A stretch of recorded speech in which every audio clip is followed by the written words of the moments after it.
Ladies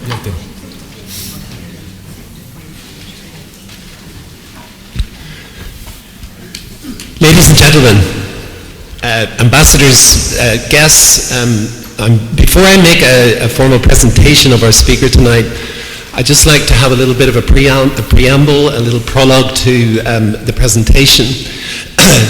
A word that comes to mind when I think of speakers like Enique Krauze is the word criticism. And as you Greek scholars here know, the word comes from kritikos, meaning able to discern, able to make discriminating judgments. And I think one of the things I want to say straight away is that in Latin America, the essay form, the critical essay, is a very strong genre. It's something that has had a long tradition, and in pretty well most Latin American countries, but I would particularly single out Mexico, partly because my own personal interest in Mexican criticism. The key figure, I suppose, in the last 30 years, 40 years, maybe even longer, in Mexican letters is the Mexican poet Octavio Paz, who won the Nobel Prize for Literature in 1990. And Enique Krauze has come, I don't think he'll mind me saying this, from a tradition which Paz championed, not just as a poet, but also as a critic. For me, Octavio Paz is one of the finest stylists in Spanish, in the Spanish language of the 20th century. And Enique Krauze has inherited that tradition of writing. So I think criticism is an important word that we want to keep in mind tonight. In a world where critical thought has become diminished in many respects, it seems to me in the world in which the internet and the ease of communication dominate, to think critically and to speak critically and to write critically has become an increasingly difficult task to do. And I think I'd like to reclaim criticism and reclaim also another word which I'm just going to mention. In this world of the internet and ease of communication, difficulty is also not privileged anymore. There's a lovely essay by George Steiner, the critic, called On Difficulty, in which he makes the very good point that difficulty is an important aspect in critical thinking. That we like the push-button technology, we like the ease of transmission of information, but we don't want to work at knowledge. And I think we want to reclaim that tradition of difficulty in a world of increasing, and I think the universities are not immune from this either, increasing bureaucratization, standardization, and administration, where the academic and the critical enterprise become devalued increasingly by the overpowering networks of administration and administrative tasks. I think we want to reclaim a purity for the critical enterprise. Enique Krauze is one of those. There are many in Latin America. Some of you may know them. Mario Vargas Llosa, also a very important critical commentator, has written a very important extended essay in the last year called La Civilización del Espectáculo, very, very important essay. And I think Enique Krauze comes from that tradition of critical thinking and critical writing. I'm not going to go into his biography because I'm going to pass the microphone to the Mexican ambassador, Carlos Garcia de Alba, in a moment. I just would like to say, though, first that I'd like to pay homage to the Mexican embassy, who, with Trinity College, has pioneered this annual event, which was inaugurated a decade ago when we had the distinguished Mexican novelist Carlos Fuentes here to give the first talk in the series. And we've had a number of very important talks since. Carlos knows the extent to which we cooperate and the importance of the Mexican connection to us here in Trinity, and particularly to our Department of Hispanic Studies. Finally, I just want to pay a note of thanks to some of my own colleagues, not only in my own department, but I'd like particularly to mention the Director of Research in our school, Clemens Rutler, and also to Julia Whitridge, who's our Global Officer, who has done an awful lot this week to disseminate information about this event.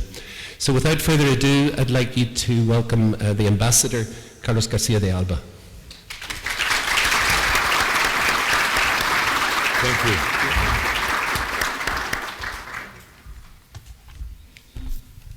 Muy buenas noches. Thank you so much for your comments, dear Kieran. Estimado ingeniero Enrique Krauze, estimada doctora Andrea Martínez, dear Adrian O'Neill, Secretary General to the President of Ireland, thank you for being here tonight. Dear friend, Dr. Kieran Cosgrove, Head of the Department of Hispanic Studies at Trinity College, Dublin, and Director of La Cátedra, Mexico. Dear Sheila Maguire, Director for Latin America, Department for Foreign Affairs, Minister for Foreign Affairs. Dear ambassadors and members of the Diplomatic Corps, dear friends, querida comunidad mexicana residente en Irlanda, muy buenas noches. Good evening and thank you for being with us tonight. First of all, I want to thank Dr. Cosgrove and Trinity College for their kind hospitality. Thanks to Trinity College, to the always appreciated support of the Embassy of Spain, to the Spanish Ambassador Javier Garrigues, here with us this evening, and its Cervantes Institute in Dublin, and to the generous sponsorship of the Smurfit Kappa Group, the oldest and largest Irish investor in Mexico, we are able to hold this year the Mexican Lecture 2013, La Cátedra México 2013. Tonight, we have the real privilege of having with us one of today's most important Mexican writers and editors, and with no doubt, one of the most influential intellectuals in Mexico, Latin America and beyond in terms of politics, history, literature, and culture, Dr. Enrique Krauze. Dr. Krauze is a distinguished historian, essayist, and publisher. From 1977 to 1996, he served as deputy editor of Vuelta magazine, edited by the Mexican Nobel Prize winner in literature in 1990, Octavio Paz, his very close friend, by the way. In 1991, Dr. Krauze founded the publishing house Editorial Clio, and in 1999, he established the very prestigious Letras Libres magazine, which has published more than 170 monthly issues. As a writer, he has pursued several genres: biography, literary, and historical essays. He has written more than a dozen books in Spanish, including El Poder y el Delirio and The Héroes y Mitos. His books translated into English are Mexico, Biography of Power, as well as his most recent work, Redeemers, Ideas and Power in Latin America, which he would talk about tonight. And talking about the challenging, complex, unequal, growing Latin America, let me tell you. 2 weeks ago, the head of the World Trade Organization, the WTO, Dr. Pascal Lamy, held a conference in Dublin. As a pure coincidence, by the way, the Mexican Herminio Blanco is one of the last 2 candidates to head the WTO. Anyway, Mr. Lamy was talking about how the world economy has changed in the last 25 years, and he gave an example.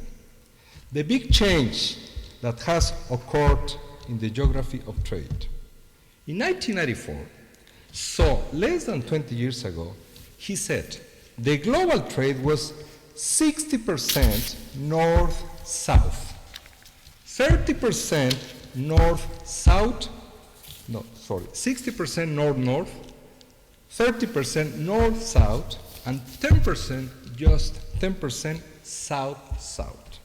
However, it is estimated, he explained, that in 2020, global trade will be 1/3 north-north, 1/3 north-south, and 1/3 south-south. Mr. Lamy also described many other changes that have taken place in the last 20 years, and that he described as a tectonic shift in the world's economy. In the last part of his conference, he offered some recommendations to Europe, and to Ireland in particular, in order to be in a better position to face the new economic challenges. The very first one he mentioned was, expand your markets, look for new options. Well, Latin America, and Mexico in particular, is a great option for Europe and especially for Ireland. And it is not necessarily a new one. In terms of trade, for example, Mexico is Ireland's main trading partner in Latin America by far. In 2012, according to the Central Statistics Office, Mexico-Ireland bilateral trade amounted to $1.2 billion, almost 1 billion euro. That means that trade between our countries has been over $1 billion for the last 7 years in a row, even during the deepest part of the Irish economic crisis. And the good news is that there is a mutual interest, plenty of room, and several opportunities to increase and strengthen the Mexican-Irish links in several fields. The visit last month of the Lord Mayor of Dublin, Nisha O'Muiri, to the city of Guadalajara is a proof of that. During his visit, the Lord Mayor and the Mayor of Guadalajara, Mexico, signed a digital twinning between both cities, the first ever to my knowledge. Other distinguished Irish people who have visited Mexico just in the last 3 months include the former Prime Minister John Bruton, the President of Dublin City University, Dr. Brian McCrae, and the CEO and other distinguished professors in nanotechnology from the prestigious Tyndall Institute of Cork University. And let me tell you, it is official now. Next October, President Michael D. Higgins will visit Mexico, where he will meet President Enrique Peña Nieto, the new president of my country. We are so happy and glad about this wonderful news, because, as I always say, we want more Ireland in Mexico and more Mexico in Ireland. In this sense, your presence in Dublin, Ingeniero Krauze y Doctora Martinez, is a great step in that direction. Thank you. Ladies and gentlemen,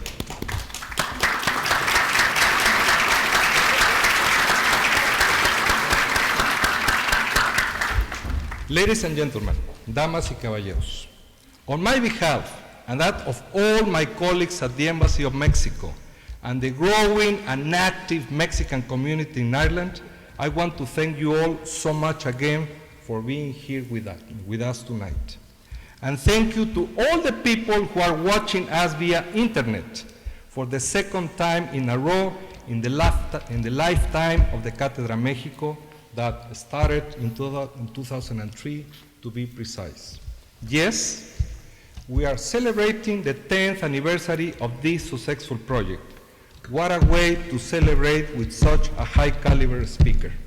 So, with no more introduction, please help me to welcome Dr. Enrique Krauze. I'm sure you will find his lecture very, very interesting. Thank you so much.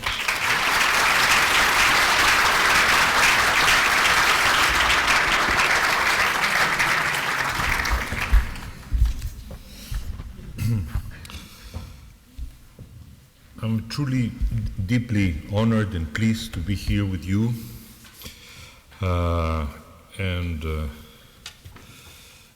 In this 10th anniversary of the Cátedra Mexico in Ireland. And I'm here to speak about ideas and power in Latin America. And I hope among the $1 billion interchange between Mexico and Ireland. Very soon that will be increased substantially by the import of this book. It'll make a huge difference. But since it hasn't happened yet, I will feel free to talk about ideas and power in Latin America the way I presented, the way I treat the subject in this book that I called Redeemers. First, the title, Redeemers.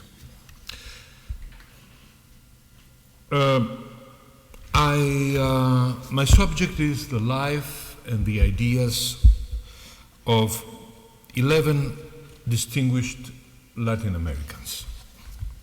José Martí, the famous Cuban writer and liberator and journalist and poet, a Renaissance man. From Uruguay, José Enrique Rodó. From Mexico, José Vasconcelos. The Peruvian José Carlos Mariátegui. All of them writers, essayists, editors. Then Octavio Paz, my friend, my mentor.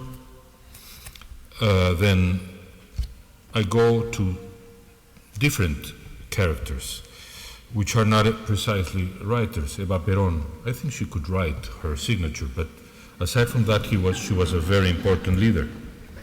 Che Guevara, who himself was of course, the mythical guerrilla leader and popular icon, and who was a writer himself. Then Gabriel García Márquez and Mario Vargas Llosa. Then two Mexican figures, Samuel Ruiz, the apostle of the Indians, as I call him, the bishop of Chiapas during the Chiapas uprising in the 90s, and Subcommander Marcos, the famous masked man of the Mexican southeast jungle. And finally, the postmodern caudillo, none other than the late president of Venezuela, Hugo Chavez. So the first thing you might ask, of course, is why did you choose exactly these figures? You have thinkers and poets and journalists and philosophers and politicians, guerrilla fighters, novelists, a theologian, a priest, a commander. Well, that was exactly my intention, to make it to write like a mural of representative people of Latin America. Had I written only about writers or thinkers, I think the book would not have had the representative quality that I hope the ones of you that might read it in the future hope they can find. All of them thought of themselves, dreamt of being, in some moments in their lives, redeemers. Redeemers in the political sense of the word. Not only leaders, not only revolutionaries, but I think there was some religious undertone or theme within their projects. Octavio Paz himself, who was being very young, he wrote very late in his life, he wrote, "When I was young, I wanted to be a hero, a revolutionary, and a redeemer." So when I was talking with Mario Vargas Llosa about the book, and we had lots of talks, he's one of the characters in the book, I told him, how can I summarize the book to you? I think they were, in a way, they were all redeemers. There you have the title, he said. Don't change it. The title should be Redeemers. And I will try to explain later on why do I use this word. But mainly, first of all of them thought of themselves as people who would give their lives to service their whole lives in order to free their people or to build a better world. And that religious overtone is what I thought of when I use the word redeemers. But now let me tell you that this book was not written, it was written during many, many years, even I would say a decade and a half, and it was not written as an academic book or an academic project. It was not like I will use these 15 characters and I will start from the beginning and I will from José Martí and my last line will be on Hugo Chávez. It is a book that has much autobiography in it, because it was a book that I have been doing, I did during the experience, the intellectual experience of my own life. I met Octavio Paz, and I think that's the beginning, in 1976. Octavio Paz had been in his youth, I'll talk more about that later, a Marxist, a convinced Marxist, and highly knowledgeable of the main writings of Marx and Marx's followers. And he remained being deep inside a socialist all his life, even though much of the socialist currents and Marxist currents in Latin America did not acknowledge that in the very fierce intellectual and ideological battles that we had to fight during the 2 decades in which I worked with him. He never lost that socialist grain, being worried, preoccupied, and devoted to the betterment of the majority of the people and for the value of equality. But he was also a liberal. And in 1976, Paz was 64 years old, and he had come a long, long way from his youthful sympathies towards anarchism and Marxism. Paz had read in 1974 Solzhenitsyn's famous archipelago Gulag, the Gulag archipelago, and many other writings, and became deeply disillusioned with what was happening in the Soviet Union, particularly in the Soviet Union. So when he came back to Mexico after a long journey, he lived many, many years outside Mexico, he founded a magazine, and the magazine was called Vuelta. It became a very famous and a very important magazine, and we did that magazine for 261 issues, monthly issues, from November 77 to the day he died, in April 1998. So I joined him in the issue number 4. So I would say that I was with him 257 issues. Vuelta was a literary magazine, poems, short stories, criticism, book reviews, but it was also a critical magazine concerning 3 main problems or issues of Latin America and in Mexico and in the world. First was what I called once the imperial presidency of the PRI. We were against the PRI. In fact, we were against the PRI advocating liberal democracy for Mexico in times when nearly no one spoke about liberal democracy. in Mexico or in Latin America. Because the paradigm in those years was revolution, not democracy. So it would be very hard for you to find in the 60s, in the 70s, literature concerning democracy in Mexico and in Latin America. But we had what Vargas Llosa called the perfect dictatorship. That is the way he called the Mexican system, because of course it was so perfect that it co-opted almost everyone. It did not co-opt Octavio Paz, nor did it co-opt the small team of brothers and collaborators and writers that were working with him in this small magazine during those years. So we were strongly critical of the hegemonic one-party system in Mexico.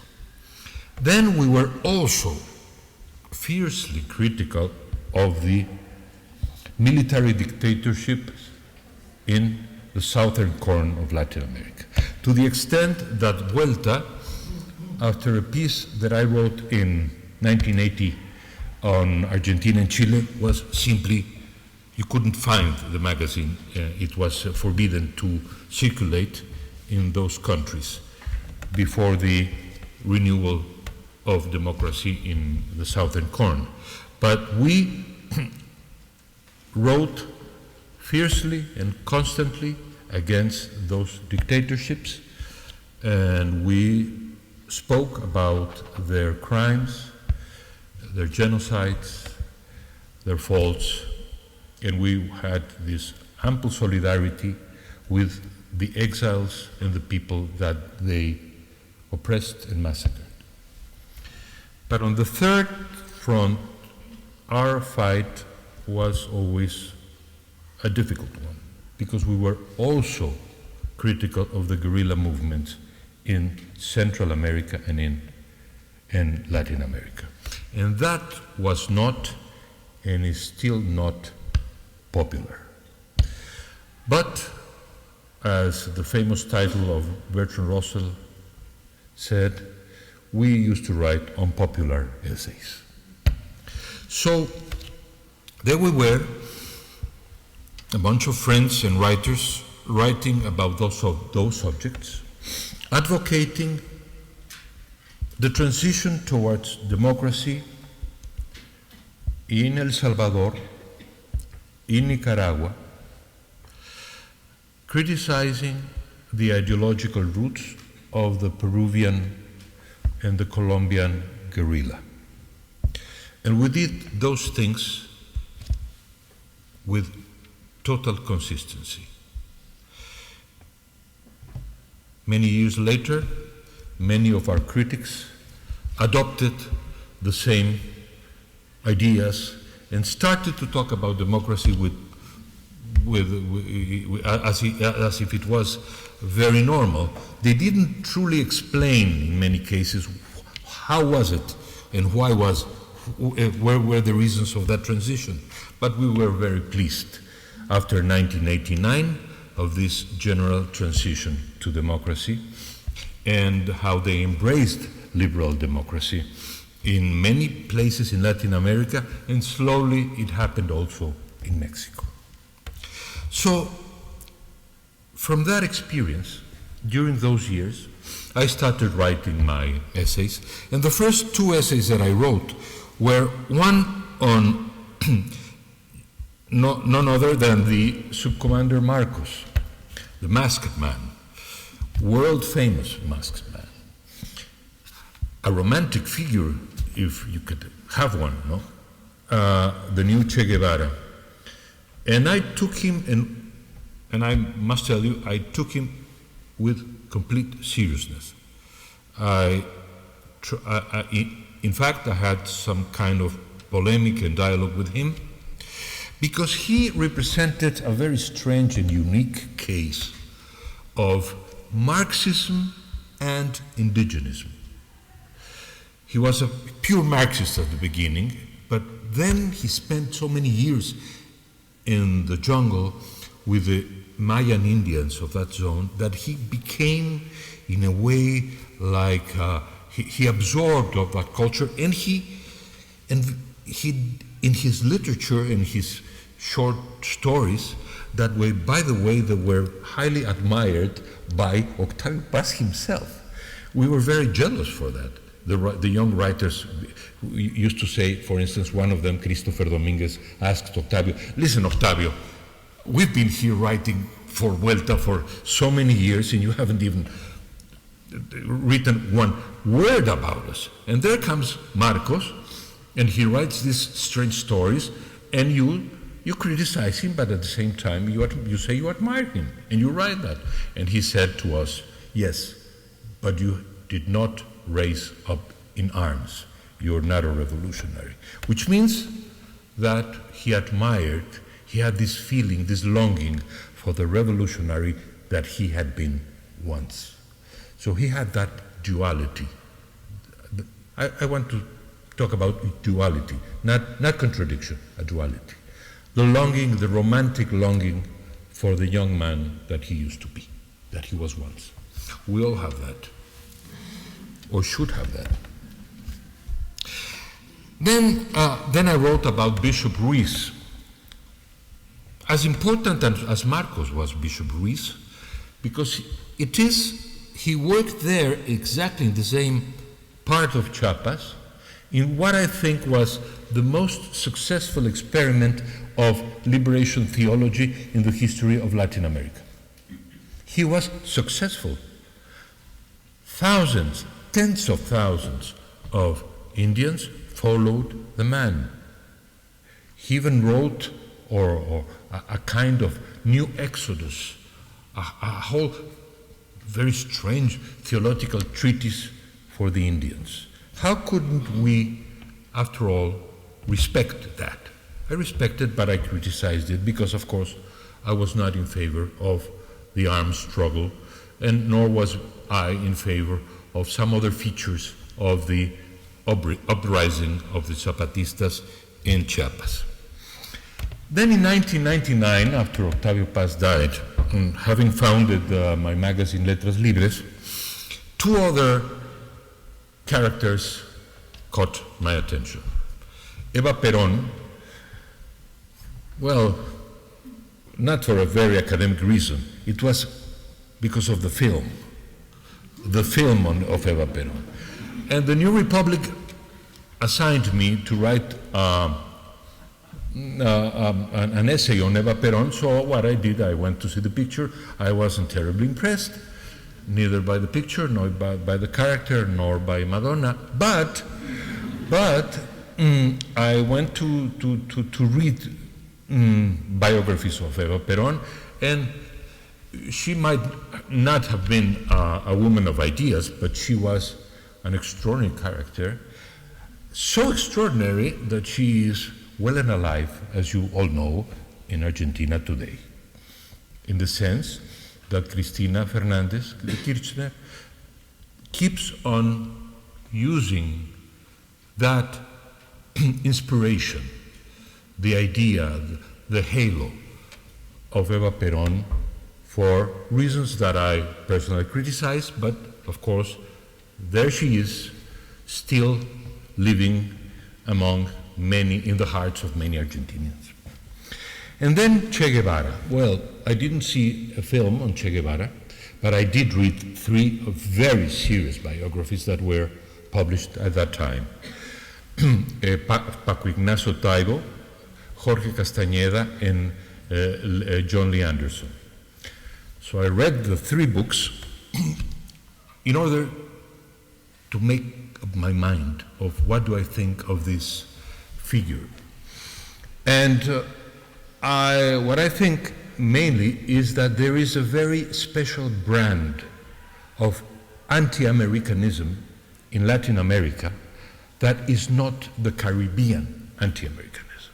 And I will explain that more later. There are different kinds of anti-Americanism. In the Caribbean, you have fierce anti-Americanism, of course, but there's always ambivalence. I've always thought that in the Caribbean, there's love-hate to the United States. I mean, of course, the hate for good reasons. The way the United States behaved, if there's a place where the United States misbehaved in the 20th century, that was Latin America, and especially the Caribbean. But then you have baseball, no? And they're good at baseball, and they love baseball. So for that and other reasons, there's love-hate, because you have them very close. You're far from them, but you're near to them. In the southern cone, Uruguay, Argentina, there was a mystery there. Why were they so fiercely anti-American? And I think that is something that I had to understand in the case of Che Guevara. And there is something that I think I found, and I'll tell you later. It's something that was thought of years, decades before he was born. Then Mario Vargas Llosa wrote his famous novel, The Feast of the Goat. And Mario Vargas Llosa, who was initially also, like Octavio Paz, a Marxist and a socialist, became a liberal. A liberal in every sense of the word, even in a sense, economic liberalism, which is not exactly the sense in which I sympathize. But he became a total liberal, politically, obviously, in which I sympathize completely. And Mario wrote that book, and so I wrote a piece on Mario and all his trajectory from being a young socialist. He was very much in favor of the Cuban Revolution. He was there all through the 60s defending it, then became disillusioned with it. And then, of course, I needed the other great novelist of our subcontinent, Gabriel Garcia Marquez. He had written already his autobiography, his memoirs, and then there appeared a very thick, important biography by Gerald Martin, an Englishman, and there, aside from his wonderful novels that everyone here has read, of course, his essays and pieces of reportage and journalism, which were and are much less known, and are in many ways they're all wonderfully written. I mean, written by godlike style, but I found them in many places that could be subject to criticism, everything from the point of view of liberal democracy. I mean, and so I wrote a long essay on Garcia Marquez and Vargas Llosa, like confronting those two towering figures of in their novels and in their writings. Then, in 2007, I decided to watch very closely the Venezuelan regime of Hugo Chavez. And I spent a few months there. We went several times, and I interviewed everyone except the man I would have liked to interview, because he was in Bielorussia, Russia or something at that moment. Truly, I think I would have had the opportunity to interview. But I interviewed his ministers, very impressive people, and I interview, of course, his opponents, and people in the church, and students, and intellectuals, and writers, and businessmen. And I wrote a book. In order to understand things, some people need to write books. So I needed to understand that, and I called it El Poder y el Delirio. Not a very neutral title. El Poder y el Delirio. And I think I portrayed a critical but balanced, I think, view of Chavez, because I admire the social vocation he had for Venezuelan poor majorities. But I did not admire the way he handled and used the media and the whole populist style. And I did not admire the way democracy was, and freedom of the press and freedom of expression was dealt with in Venezuela. And I also did not admire very much, to say the truth, the economic and financial management of the country, or should I say mismanagement of the country. But again, I wanted, this is not and was not in any way a propaganda piece. It is criticism. And it is criticism from the standpoint of a liberal Democrat. But it's also biography. I want to underline this. I'm mainly a biographer. In the tradition, I would like to think of Isaiah Berlin, who was my virtual mentor, although I met him 2 or 3 times in Oxford. But I read his book since I was very young. And the way he writes is history of ideas, but linked to concrete people. It's not ideas like in the air, like if ideas were clouds. No, it's ideas that are anchored in real life, not in real lives with real passions, people that live and love and hate and suffer and are rich or are poor, have this kind of education of other kind. And this is how I think that history of ideas has to be done. It is not the idea of Marxism or socialism or populism or fascism or nationalism, for that matter, just floating in the air, and we humans looking at ideas like if they were clouds in the sky. Again, ideas are anchored in real lives. So then, after having all these characters and essays, Marcos, Samuel Ruiz, Eva Perón, Che Guevara, Mario Vargas Llosa, Gabriel García Márquez, Hugo Chávez, I had 7 interesting characters, but I did not have a book.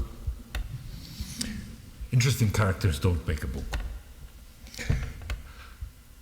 And suddenly I understood what I think is the key, the missing link that I needed in the book.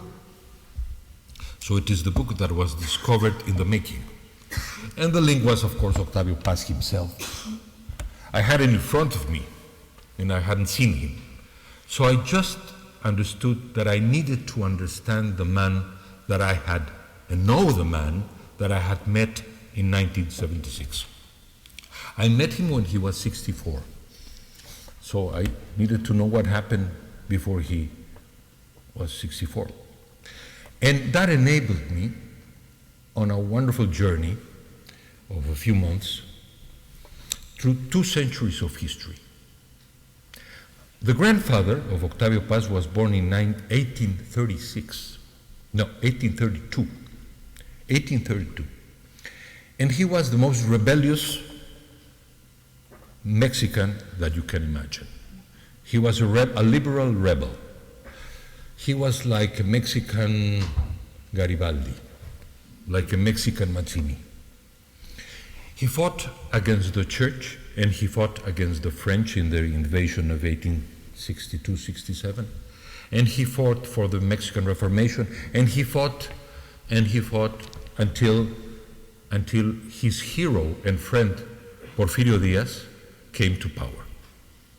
And then he kept on fighting, not against Diaz, but he kept on fighting. He was a wonderful satirical poet, Octavio Paz's grandfather, Ireneo Paz. He was a wonderful life that ended 90 years later in 1924. So Octavio could live with his grandfather for 10 years. And this man, who even killed a man in a duel, a very famous and young poet, it was a duel for honor. This man was Octavio Paz's grandfather. the liberal rebel, with all the values of liberalism in Mexico and Latin America in the 19th century, which is our own liberal values. Freedom of the press, a division of power, elections, all these values that are now still values for us liberal Democrats were the values that drove the life of Ireneo Paz in the 19th century. But who was Octavio Paz's father? That makes it even more interesting, because Octavio Paz's father was the secretary of Emiliano Zapata. So if the grandfather was a liberal revolutionary, then the father had to be more revolutionary than the grandfather, no? And how? Well, what's better than becoming the secretary of Emiliano Zapata? Dropped school, went with Zapata, and even wrote for him and became the intellectual close to him. And then Zapata sent him to the United States to be his representative, because he couldn't be his ambassador. It wasn't the government. In 1914, the 31st of March 1914, next year will be 100 years exactly,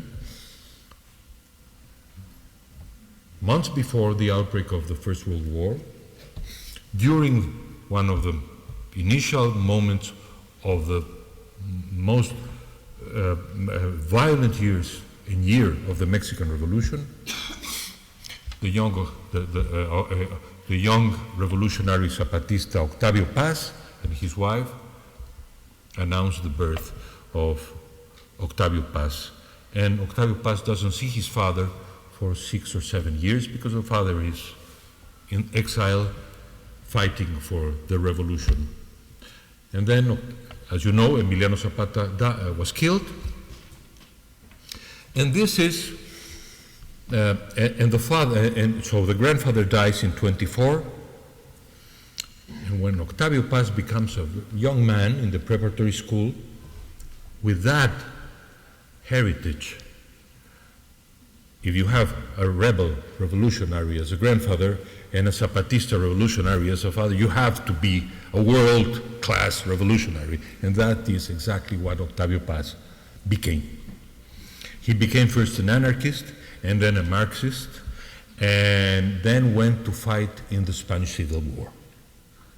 He couldn't actually fight. He went with his wife, very beautiful couple. They all loved him and fell in love with him. But they didn't allow them. They were so young and beautiful, but they wrote wonderful poems, and Stephen Spender was with them in Spain, and they wrote extraordinary poems together, and he spent a few months there, came back to Mexico, and was completely enamored, engaged with the ideas of the social revolution and with the Soviet Union. Very soon, though, he became slowly, in a long process, disillusioned with those ideas. He knew, he was the first man to write in Latin America about the concentration camps in the Soviet Union, 1951. So he still believed in socialism, and in fact I think he believed all his life in socialism. But he claimed for a fusion, or at least for a debate or a dialogue between what he's called the two, or in his case, the three great currents of 20th century. Liberalism, socialism, and he would put the little element of Zapatismo, which is the revolt of the peasants and the revolt of the Indians. So, a very complex man is the one that I encounter after reading letters and books, and because he did not write an autobiography.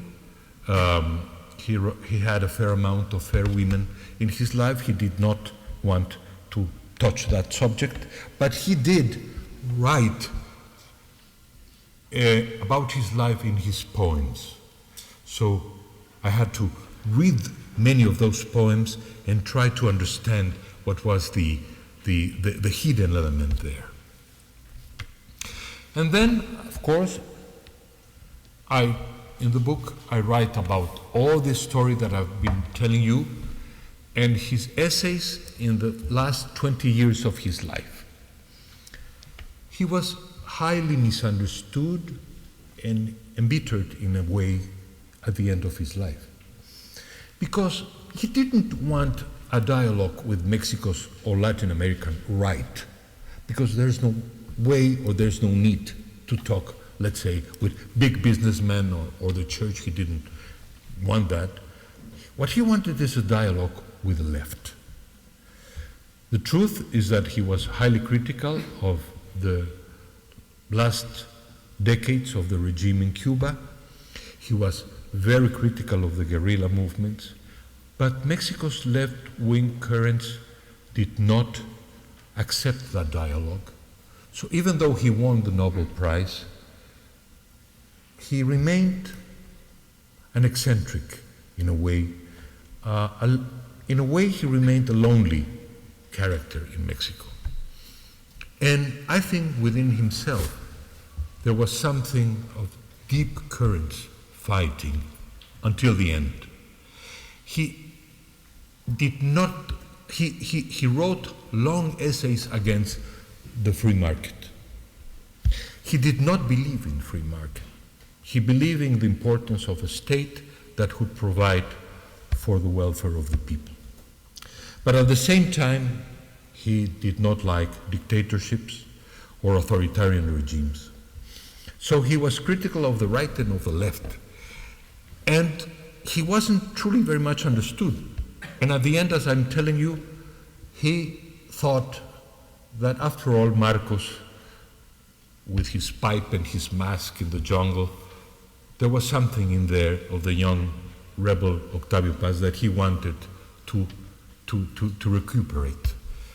But he believed in freedom, and he believed in democracy. The truth is that he did not believe much in electoral democracy at the beginning, because no communist at that time, or at any time, believed in that.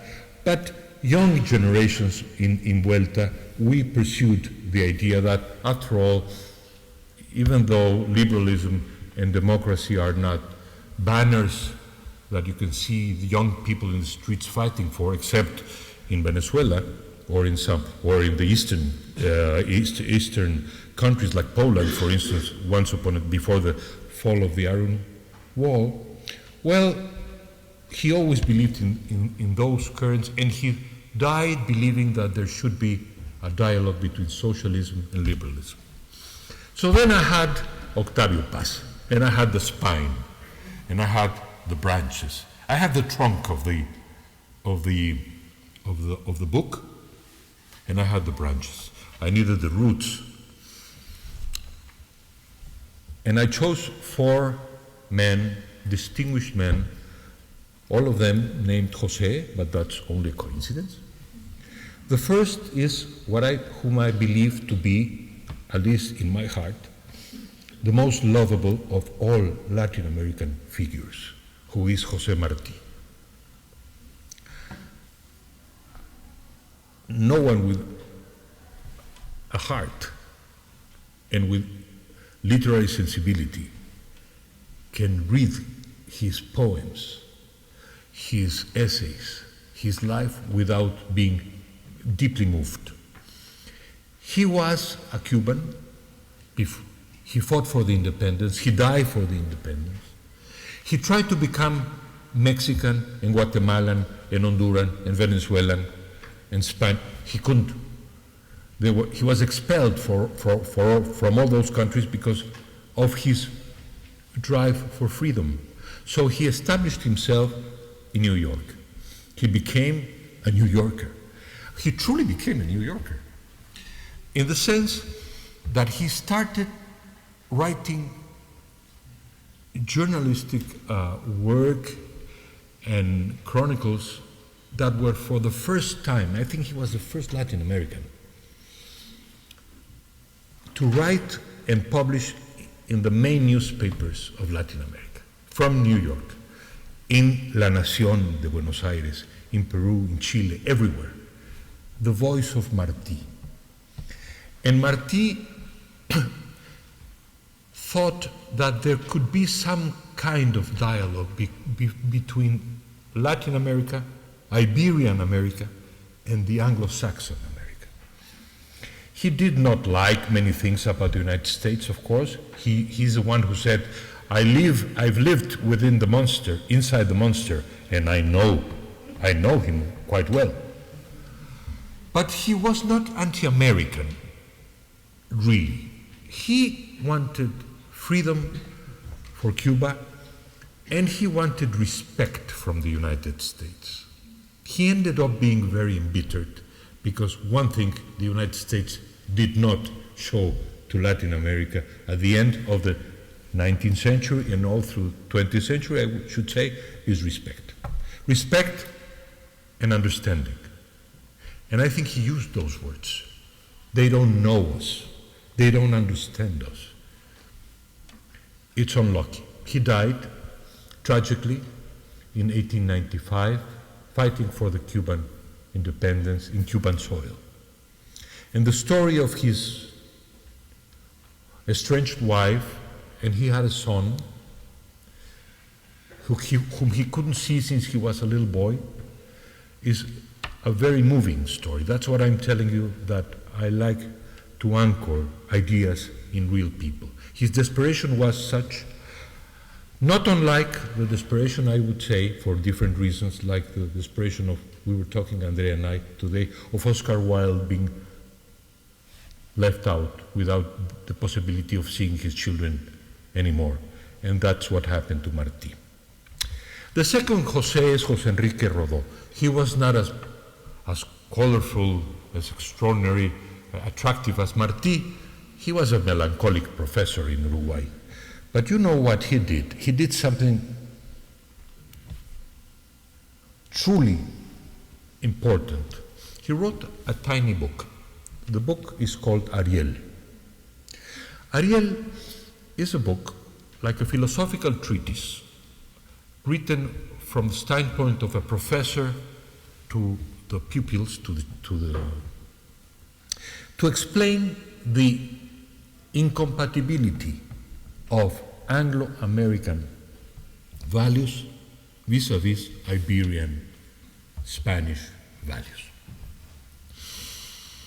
And he portrayed in that little book that Americans were materialistic, greedy, selfish, and he portrayed, I'm only sketching it, but he portrayed Latin Americans as children of the spirit, aesthetical beings. They were barbarous and materialistic. We are cultured, refined, and spiritual. Well, that little book was published in 1900, only 2 years after the Spanish-American War over Cuba. And in that, the reaction in all Latin America was impressive, because in that moment, the whole of Latin America reunited with Spain, Mother Spain, the alienated mother, of whom these countries have had independence at the beginning of the 19th century.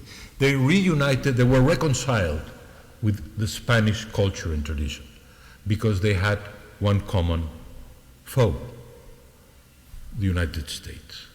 So then we have the birth of a very, very, very important Latin American or Ibero-American idea,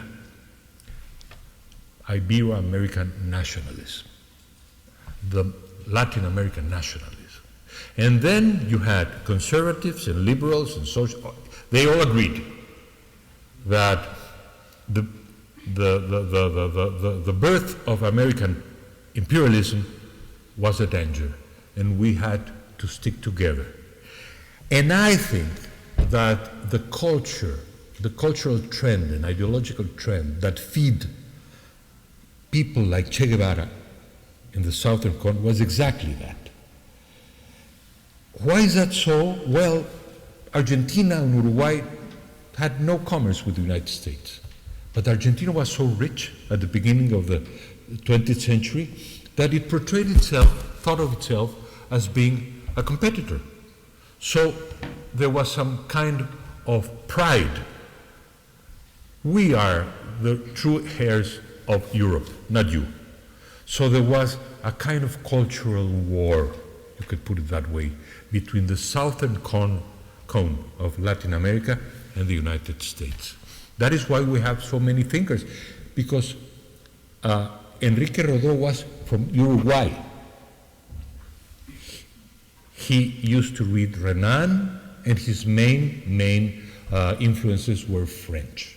So it was, you can put it this way if you want, it is like the Latino culture, the Latin heritage of Latin America vis-a-vis the Anglo-Saxon one. And this was so profound, so deep, that I can tell you a personal story. In 1959, a few years ago, I was beginning the secondary school, and the teacher, an old, wonderful Spanish teacher of Spanish literature, she says, well, I'll give you the list of books that you have to read. But the first one, of course, is Ariel. And I still have the copy of the 1959 edition, exactly the year of the Cuban Revolution, incidentally, or not coincidentally, not incidentally, the little book Ariel that I read and I believed for many years. The third and the fourth, the third is José Vasconcelos, one of Mexico's and Latin America's most distinguished philosophers and educators. Every Mexican knows who Vasconcelos was, and he tried to do something. He tried to, this idea of Rodó, the Latin American, the Ibero-American idea, he wanted to turn it into real cultural practice. He traveled through Argentina and Brazil. He wrote a strange book called The Cosmic Race. Supposedly Latin America would be the scenario of a cosmic fusion of races. That is how he called it. Sadly, Vasconcelos ended his years, his life, becoming a fascist and being the editor of a weekly magazine sponsored by the German Nazi embassy in Mexico. Why was that so? Because when you talk about ideas and power in Latin America, you have to bear in mind that intellectuals always have the secret dream of being president kings or philosopher kings. It happened to Mario Vargas Llosa. Luckily, he did not win, because now we have this extraordinary writer writing all the books he would not have written had he won in 1990.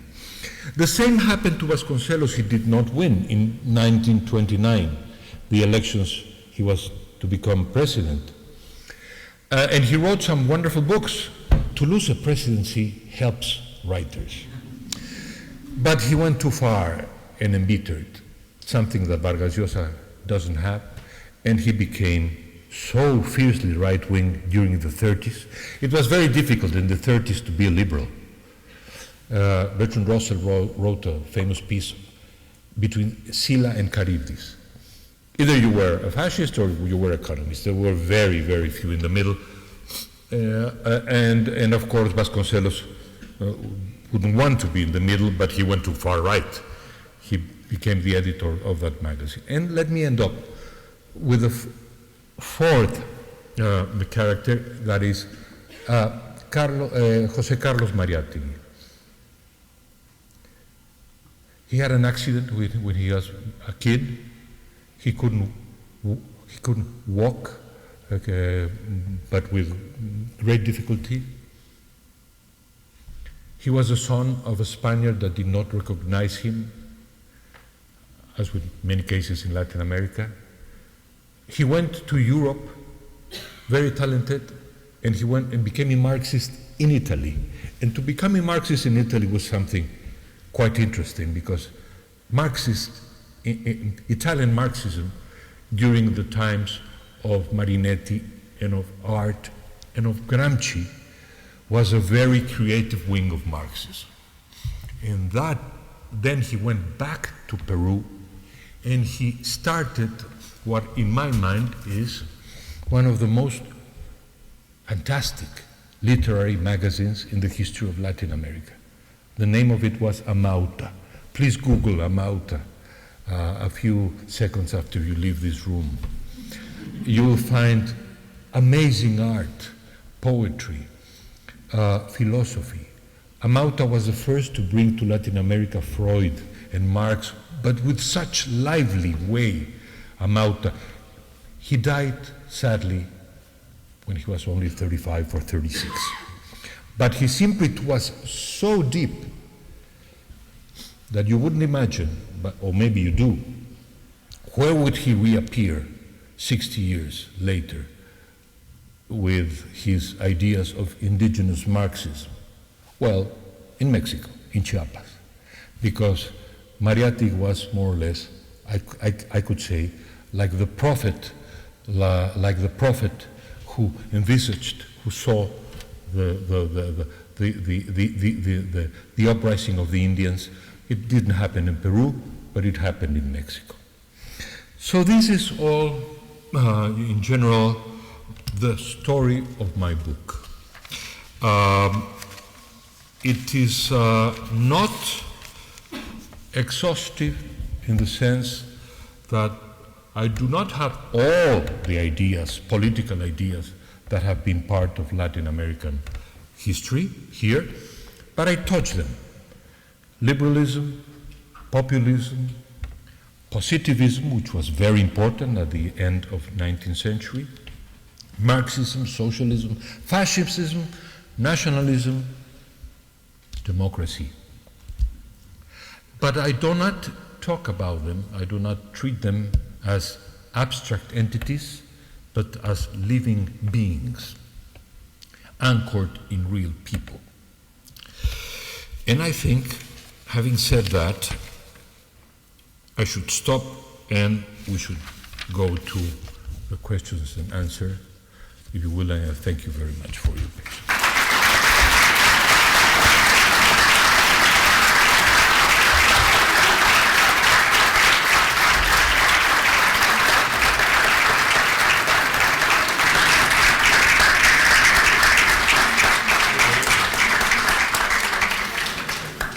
Thank you very much, Enrique. Enrique said he doesn't want to answer more than 100 questions. Yes, no more than 100. Okay. Because I must leave at 2 o'clock. But we have time for unos cuantos. Yeah, a few. Okay. Yeah. Hello, welcome. Stand up so you can see me there. My name is Nicole. I came from Uruguay, who lived in Mexico in the 70s.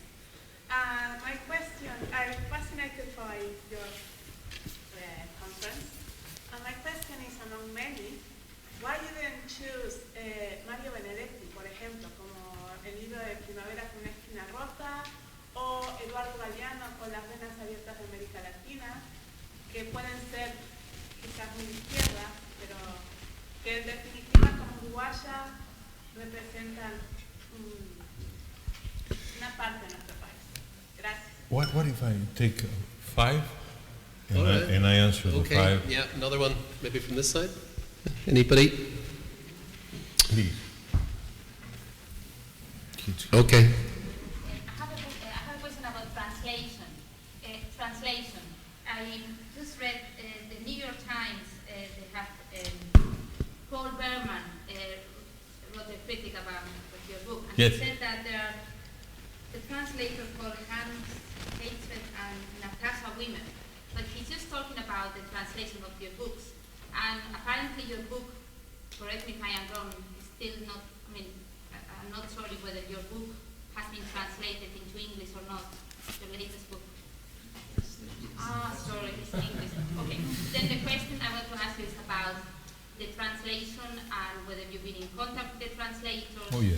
And I mean, suppose. That's Okay, I'll take a third question. Ambassador. Thank you very much for this fascinating insight of the mural of Ibero-American ideas. And I'll go back to your title and how you explained Redeemers. And you said that it had a religious undertone. And of course, religion is extremely important in our countries, and anti-clericalism is an essential element in liberalism in Mexico and other countries. So is there anything that you could say about that, the influence of that? We take, yes. Sorry, just can I add to my fellow neighbor here from Uruguay? What about Simón Bolívar? Just previous to Hugo Chávez. Okay, and I'll take a fifth and final one for the moment. Anybody in the back? Yeah. Yeah. Enique could perhaps give his opinions on what Enrique Dussel has been achieving in the field of academia, of making Marxism relevant to today's Latin America, and he could maybe give some views on Enrique Dussel. Yeah, just maybe in the second round we can pick some from outsiders, because there are hundreds of internet followers, so maybe in the next round. in order to have internet democracy. Yeah. Okay. Look, I had to choose necessarily, because this is it looks little, this paperback edition, but it's almost 600 pages, no? So I had to choose, and I wanted to be a book that is readable. So there's one very distinguished man from Uruguay, and there's no lack of left-wing representatives here. In fact, they're all left-wing except for Vasconcelos, all of them. Octavio Paz was always that, and you have Che Guevara. So it is not, in any case, that I dismiss their importance, but for that matter, I should have put here Neruda, for better reasons.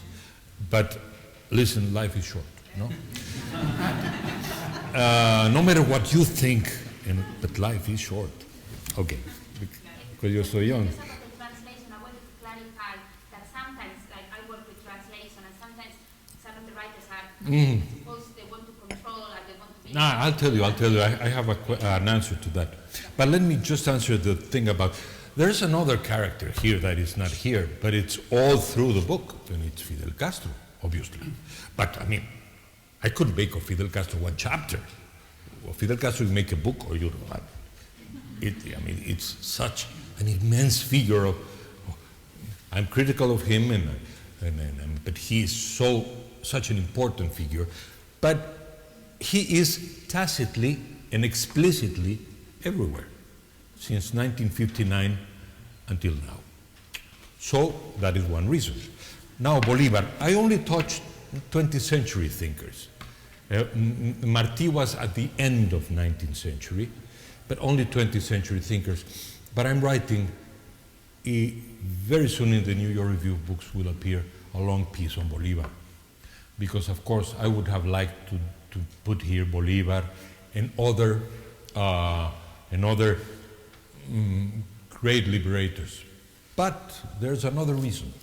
I don't think Bolívar was a redeemer. I don't think Bolívar had any connection with religion. And that takes me to your any. I've been fascinated by Bolívar the many years, and now for writing that piece, I read some of his own writings, 3,000 letters. No? What a modern, extraordinary writer Bolivar is. He's a Republican in the classic sense of the word. He's a man of the Enlightenment and also a classic thinker.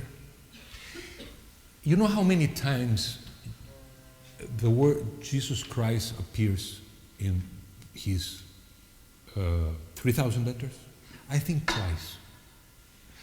He clearly says that one thing is religion and the other thing is civil life. He was a complete modern Enlightenment figure. So I don't think he wanted to redeem. I think he wanted to liberate and to create republics. But then I come to your question. Many of these figures, I think even Che Guevara, there's something saintly about him, about the way he lived, and the way he died, and the way he thought of himself, and more importantly, the way people reacted towards the man, towards the martyrdom. And there is something Christ-like, not only in the way he died. Remember the last photograph of him? It was, the man who took that photograph didn't know, but it is Andreas Mantegna Christ. So he became a saintly figure. And the same thing happens with Evita. For some reason, Tomás Eloy Martínez wrote a book called Santa Evita. So the religious element is in their lives, in the way they live, in the way they envisage their destiny and their vocation, but it is also in the way that people perceive them. And there are some people, like for instance, you would say Vargas Llosa. Well, I think that Vargas Llosa, when he was young, and he went to Cuba, and he did those very fiery discourses and speeches, he and his generation, and my own generation, because many of my friends, either in the classrooms or in the cafes or in the streets or in the mountains, thought that there wasn't any other way for Latin America than to fight for revolution. I never thought that, because I had a teacher, Daniel Cosío Villegas, who was a liberal and a Democrat. So luckily or unluckily, I was convinced since I was very young that the boring process of votes is better than the glorious process of arms, but I don't discount the need to take up arms in some moments of history. I'm not a silly pacifist. Then Enrique Dussel, I must say that I only know a few of his works. Actually, I read recently a work that he wrote on the Jewish tradition and the humanist Western, the Jewish work and lives and thought within the Western culture and the Greek. So his main initial works. I don't feel very close to him in the sense that I'm not Marxist or a post-Marxist, but there he is in 70-something years old, very active in Mexico and very respected by many people, including me, although I, of course, do not agree with many of the things he says or does. And by the way, I think there is much very clear and explicit religious element in Enrique Dussel. So far from being a man whose Marxist or materialist theories contradict my thesis of Redeemers, I think he could very well have been in a second volume of my Redeemers that unfortunately I will not write.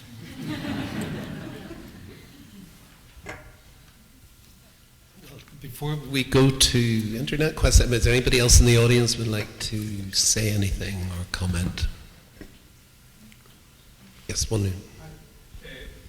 Big disclaimer, I haven't read your book, but I look forward to reading it. One thing that was interesting to me is that you seem to be on the top of the mind in the current government. In fact, it's famous that the current president of Mexico mistakenly quoted you for having written Silla del Águila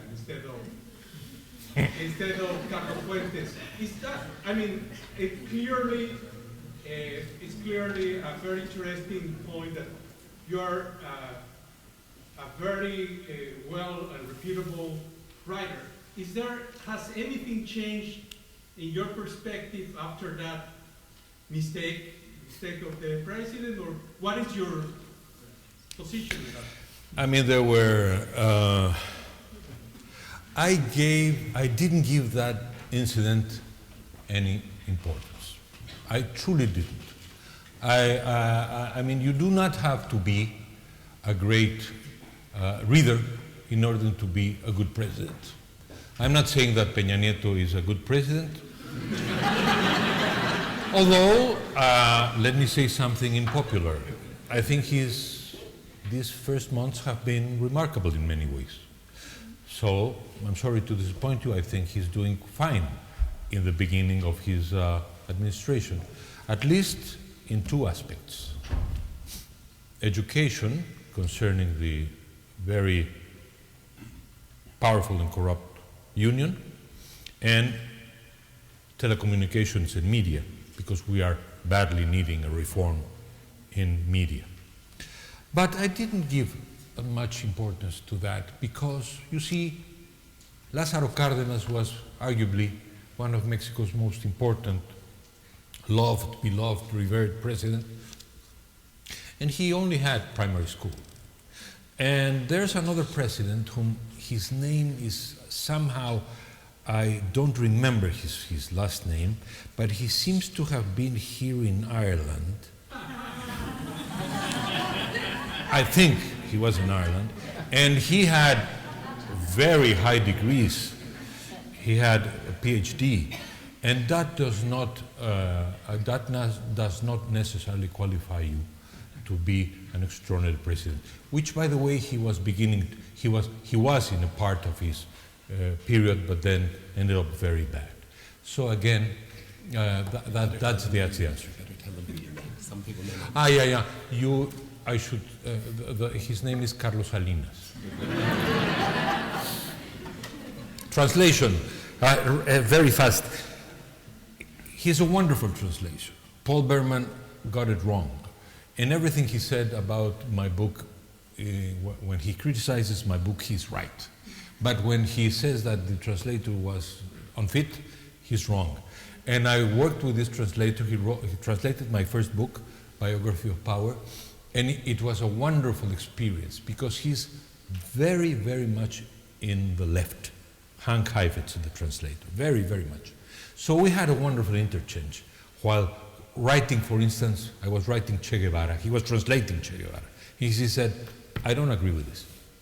You have to be more concrete. You have to. So we had a tension there, and there were moments when we were on the verge of breaking the relation, but then it ended very well. I think translation is without him, the book wouldn't be here. So are there questions? Yeah. Okay, are we going to have a couple of internet questions? Okay, do we want to put a time on this, 10 minutes or something? On this? No, not on that. Generally, to close the session. I don't know. I thought you were tired, you see. No? Who said that? Okay, well, let's go. Which Redeemer did you enjoy most and why?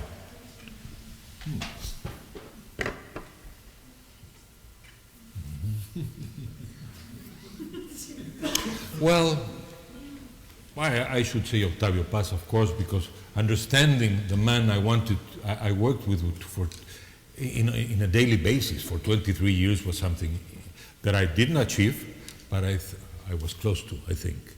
So that was probably. But then reading the letters and poems, and the poems to his son by José Martí, La Edad de Oro, and the poems to his son, Ismaelillo, that was the most moving part of it all. Next question. No question here.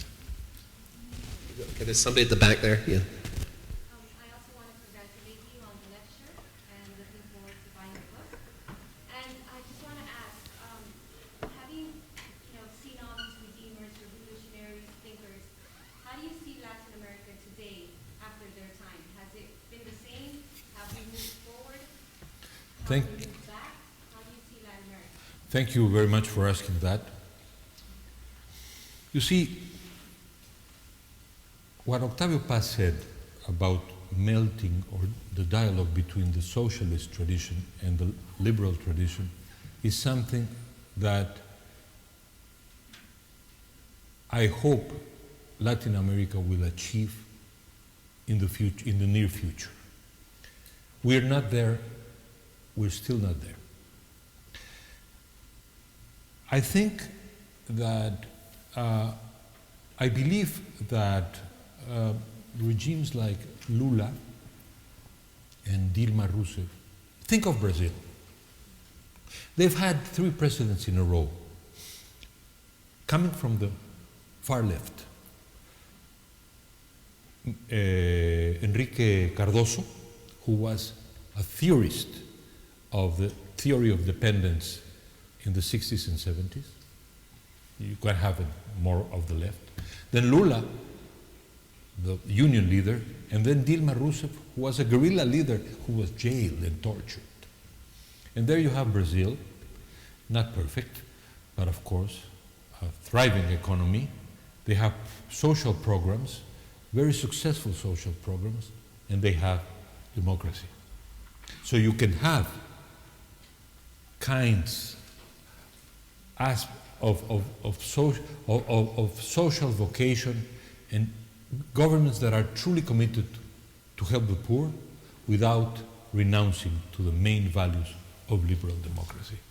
Because renouncing the values and the practice of Mexico, of liberal democracy is, I think, what has been happening in Venezuela. To say the truth, I think that the elections were not fair, and that there was a call for a recount, at least partial recount. And you see the opposition being now oppressed and even hit physically in the Congress, in the Assembly in Venezuela. So no, I don't think that the populist way, nor do I think, for that matter, the Cuban way, should be the future for Latin America. But neither do I think that we can have simply neoliberal regimes. Each one has to be. We can have all the shades. What I think, and this is where there are 2 models that I have in my mind. One is Brazil, and I'm talking about these 3 socialist presidents in a row. And then the other is Chile, where you've had socialist and more liberal. And Chile is there after having those terrible years.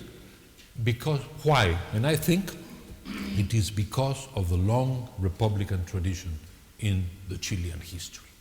What Chileans had it right is the continuity of the democratic tradition. And that happens also in Colombia and in Uruguay, by the way. So I would like to see center-left, center-right, but all within the framework of electoral, clean democracy that respects freedom, liberty, freedom of speech. You don't appreciate freedom until you lose it. So there are many students in Latin America and Mexico, for instance, they don't care about freedom because they've never lost freedom. They're the freest students in the world. They can say whatever they want. They can hit a policeman with stones. The policeman will say nothing. But ask the Venezuelan students what freedom is. They can tell you. They will tell you.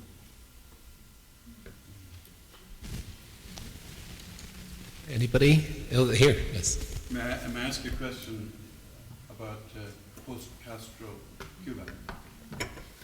Now you can.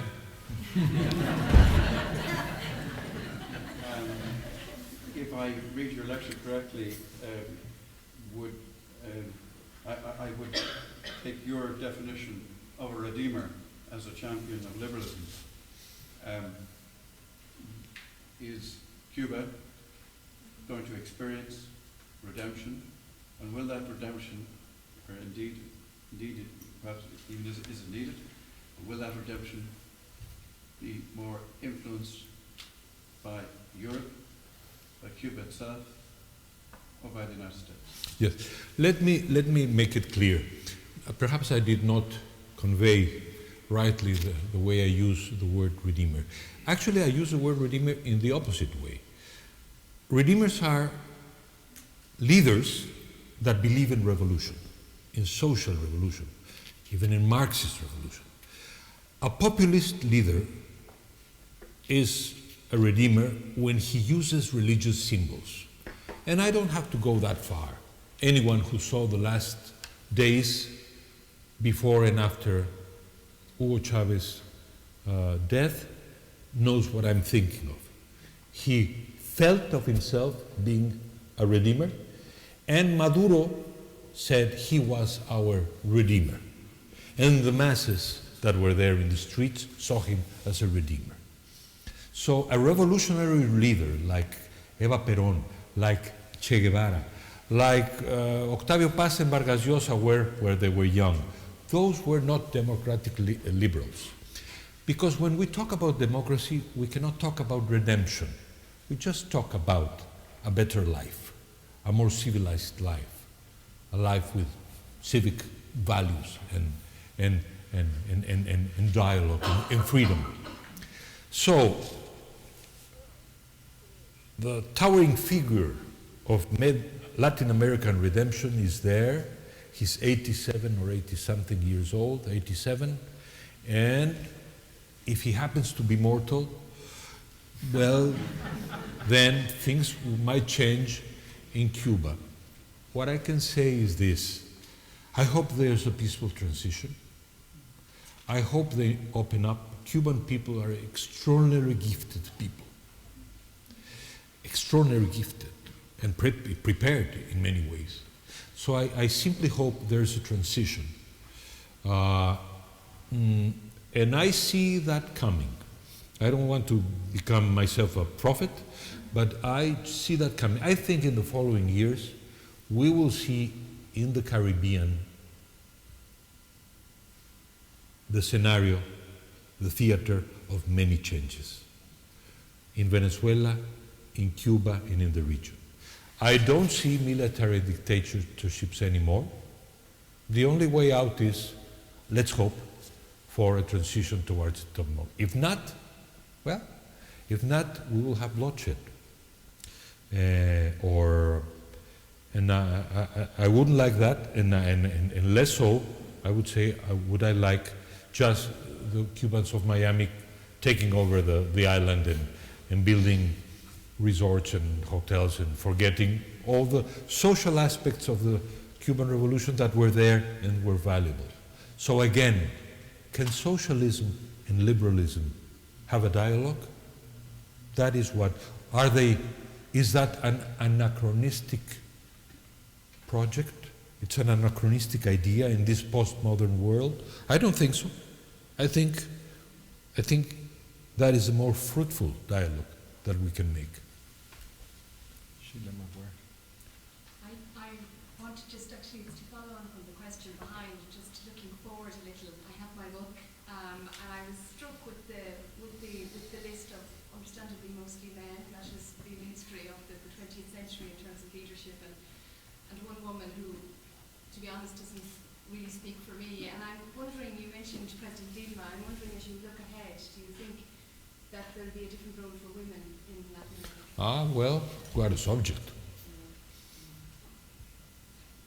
I truly hope that. truly, not demagogically. I truly hope that. And it's happening, even in a way, it's happening in Mexico, one of the most machista countries. No? It's happening little, but it's happening. No? I truly hope that because women have done a remarkable, I mean, I won't dwell into the political history of women leadership in the world, but you have such distinguished list of women in 20th century and even 21st century that I certainly would like that to happen. And you see, you had Bachelet in Chile, you have Dilma in Brazil, very powerful figures. After having that, and you have in Costa Rica, again, so I wouldn't be surprised. I can tell you that I would light a candle every night in order for that to happen, because I'm convinced that that would be probably our main historical resource, the participation of women.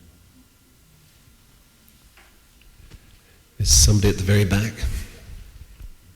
Hi, I was just thinking the only redeemer, Mexican redeemer that is still alive that you choose in your book is Comandante Marcos, and he represents social revolution.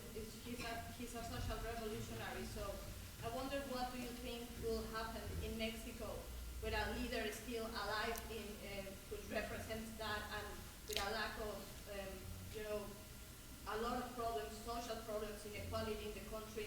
Do you think that will help to keep, having a leader that is still alive and fighting for those? You see, well, first of all, I want to say that in my mind we have another redeemer in Mexico, who is Andrés Manuel López Obrador. Actually, I wrote a very critical essay that was heavily criticized, and I called him the tropical messiah. I wasn't making mock of him. I take him with utter seriousness. Messiah is the way people in Oaxaca, when they saw him a few years ago, because he has been taking part in 2 elections, in 2006 and 12. You are our Messiah. It was in their banners in Oaxaca. And so I think he also has a religious calling as a savior of the Mexican people. In fact, I think he's by far much more important than Marcos. Marcos' figure is now a kind of legend now, vanished. Some people say he's ill. I don't know. One thing I know is that López Obrador is very well and alive, and is an extraordinary social leader, a very important social leader. But yes, I did write the piece criticizing him. I did not include him in the book. And he's there, and I think he represents not only populism, which we haven't had in Mexico, populism, but he represents this ideal of a redeemer. A man who, by his own presence, by the power of his will,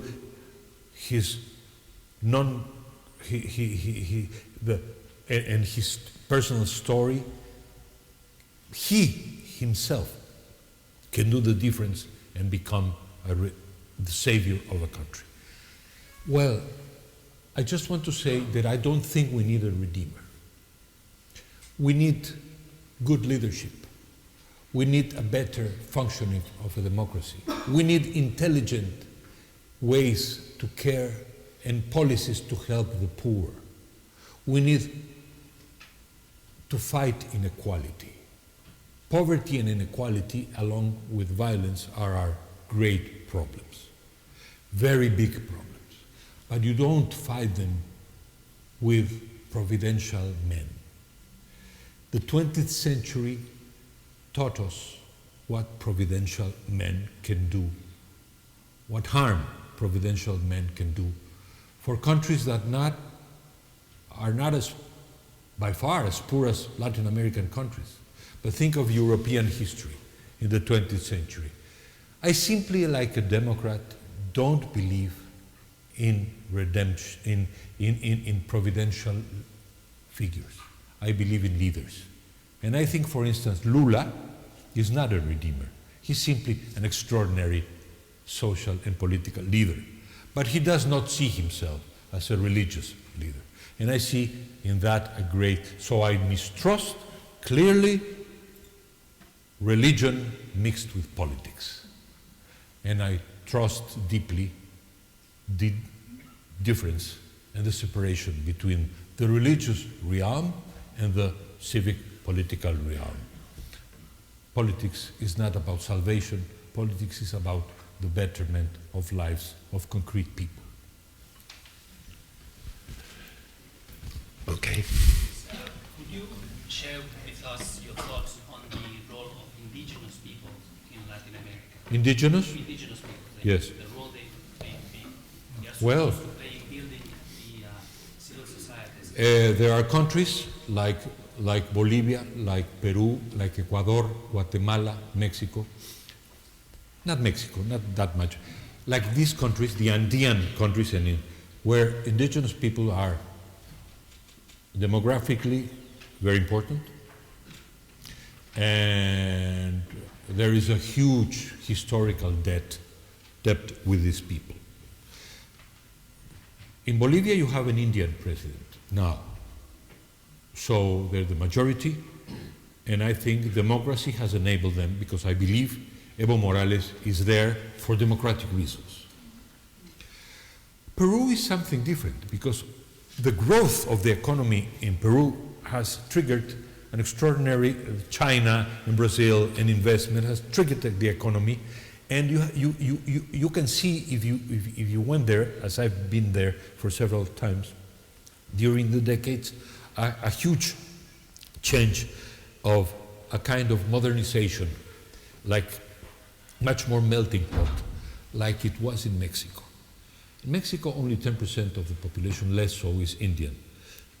We have never had, except for some places like Chiapas, the collision between white and Indian, because almost everyone in Mexico is mestizo. So mestizo that no one uses the word mestizo. No? So no one in Mexico says, look, did you see that mestizo? Because everyone is mestizo. But if you go to Venezuela or you go to Peru, then you have many words charged with racist ethnic weight. So I would say, to sum up, that in different ways, be there the left-wing way of Evo Morales, or in Ecuador with Correa, or the more centrist way that you have in Peru or in Mexico, Indians are slowly being incorporated, but it has taken 500 years. Okay. Roberto, there's a question here.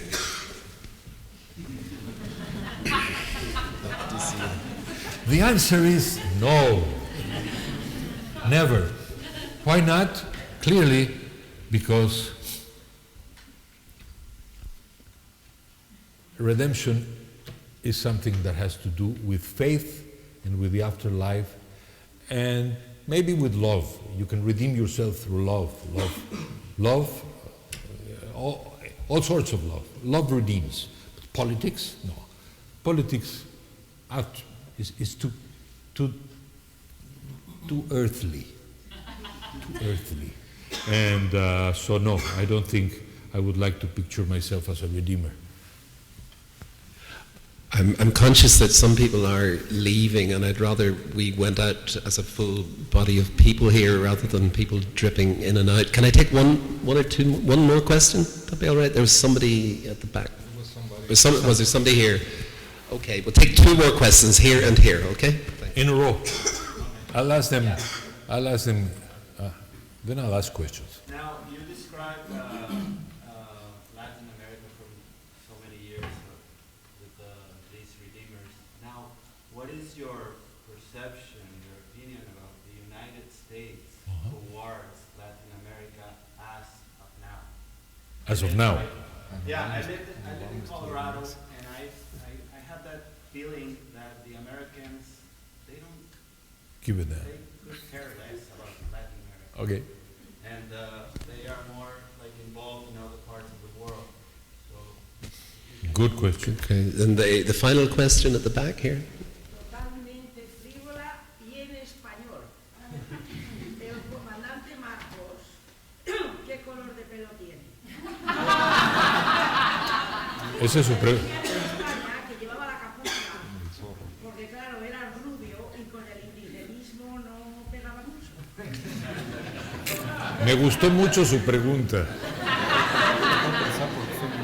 I will try. I will not answer that question because you see, the subject of hair is something that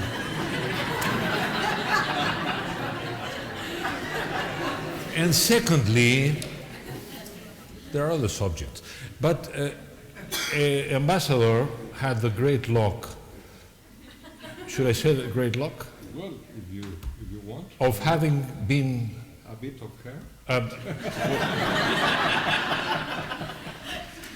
I was saying that the ambassador had the luck of being the student of Commander Marcos, and he will tell us more about him.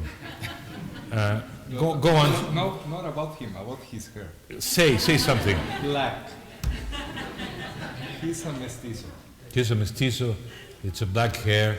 He covered his. He covered it for obvious aesthetic reasons, because women think he has truly beautiful eyes. So I think he studied his face for a few years and said, "This is it. I have it." Okay. Now the United States.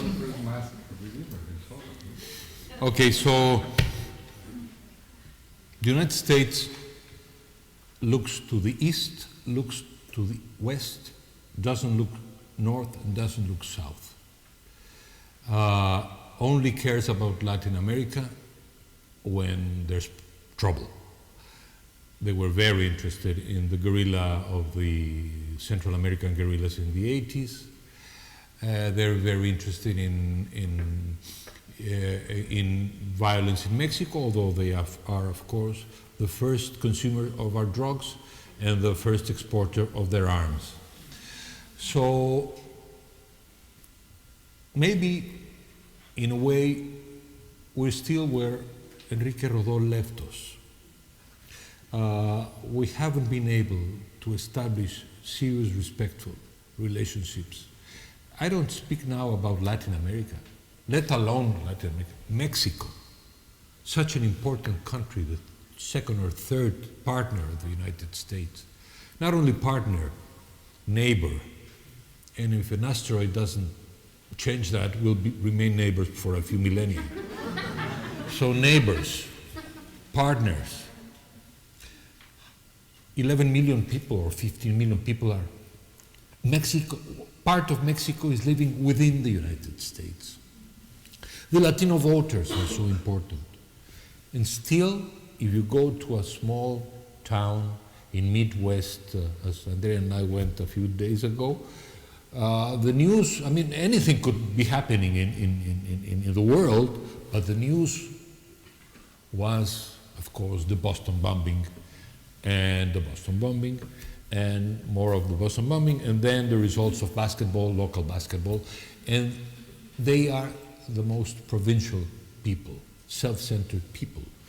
But how do we change that? Well, President Obama is today in Mexico, and who knows? Maybe things can start to change. Maybe there'll be an immigration bill, but all in all, I think it's been that Tocqueville had it right. I'll tell you what Tocqueville said. Alexis de Tocqueville said, democracy works wonderfully inside the United States.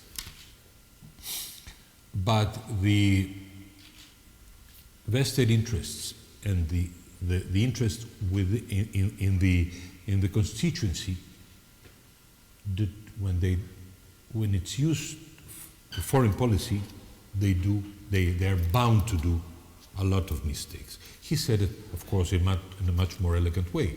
But what he was saying is that that kind of exemplary democracy works very bad concerning foreign relations. So he favored a much more aristocratic policy, I would say. But it is happening. One thing we can say about the United States is that whatever their extraordinary accomplishments in economics and politics and everything, as a member of the international community, well, they've had wonderful moments, the First and Second World War, of course, no? But in Latin America, their record is truly very bad.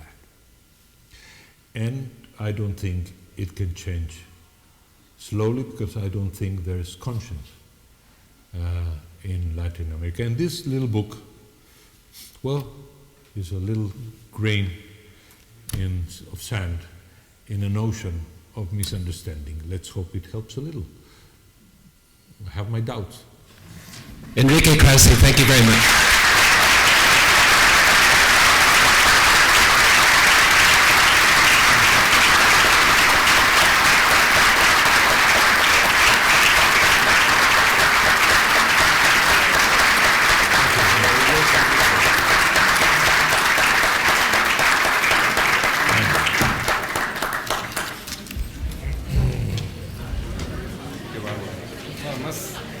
¿Corremos el riesgo de que cierren la universidad?